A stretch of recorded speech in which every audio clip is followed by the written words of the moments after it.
1-1, patingin nga ng recall mo. Yoko nga, target lock niyo pa ako. Practice lang ako. Tapos sabi naman ang beshi ko, hindi tingin lang. Nag-classic kasi kami dito ng beshi ko. At ito pala yung page niya guys. Pa-follow na lang. Singer yun siya guys. ML player practice. Saan ka pa? Follow niya na. Ilalagay ko lang yung link sa baba. Nakalaban nga pala namin dito si Ante. At siya yung pagtitripan namin dito ngayon. Gagamitin ko sana si Saber. Pero ito yung sabi ng beshi ko. Odot Johnson daw kami. Kaya ginamit ko na agad si Johnson dito. O diba ang ganda ng kalesa ko? Parang ako. So for today's video ay mag-target lock tayo. At dahil feel ko si 1-1 yung chika babe kanina. So siya yung target lock natin. Sakto naman siya yung karap namin dito. Kaya naman ito sabi ko 1-1 patingin nga ng recall mo. Tapos nagulat ako bigla siyang minto. Ay nagtatype pa lang. Yoko nga target lock niyo pa ako. Practice lang ako. Sabi ng beshi ko hindi tingin lang. Na-trauma na ata si Ante. Kaya ayaw ninyong tumipi. Tapos nagulat ako sa ginawa ng beshi ko dito. Tingnan niyo pinasok na siya ng dalawa. Pero naubos pa niya sila. O diba?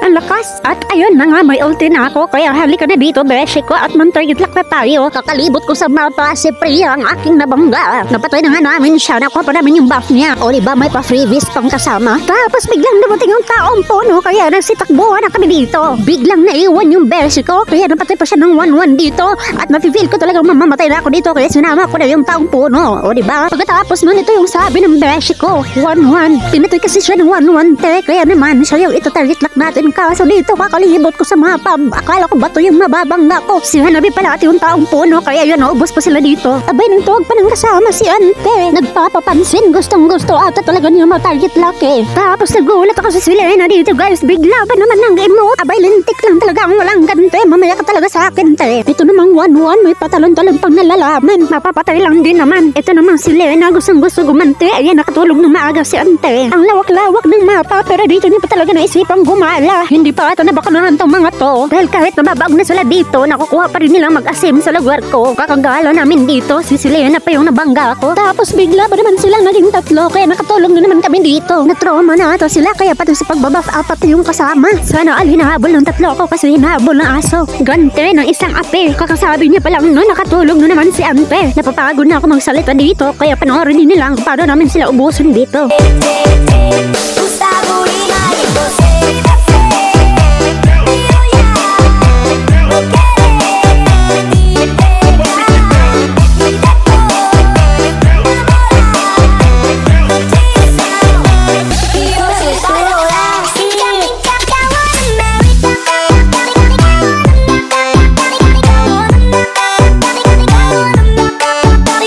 Naubos na naman namin sila dito kaya tinapos na agad ng mga kasama ko.